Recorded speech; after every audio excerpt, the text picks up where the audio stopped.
Yeah, whenever I'm asked that question, the first thing I like to answer with is just asking, what are we paying right now for the lack of basic income? What's the full cost of poverty?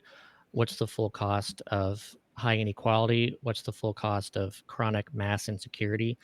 These things actually carry cost. It's not free. um, we're actually paying a lot more than we otherwise would be on these downstream impacts.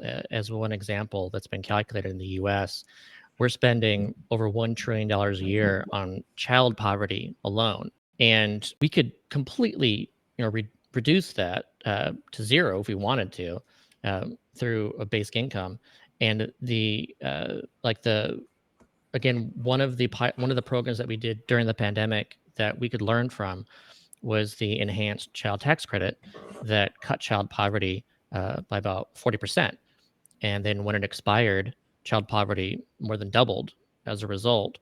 So the calculation of the estimate of the ROI on if we had actually made that program permanent would be was $10 per $1. So it would have cost $100 billion a year, and here we are spending $1 trillion per year on child poverty. It makes no sense to do that. And when it comes to crime, same kind of thing. In the Namibia UBI pilot, crime was reduced by over 42%.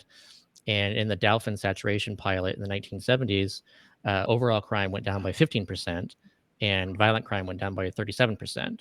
So we should see some amount of significant crime reduction. What are we spending on that? We'll put someone in prison and we'll spend $50,000, $60,000 a year to keep someone incarcerated. And Hmm. what we don't want to do, we think it's too expensive to actually pay for, $15,000 a year in basic income. Then Yeah. they exit prison. Recidivism rates are ridiculous. We're looking at 5-year recidivism rate at something like 70 or 80%. And one of the recent pilots, there's a couple of recent pilots that are actually focused on those recently incarcerated to see what the recidivism rate difference is.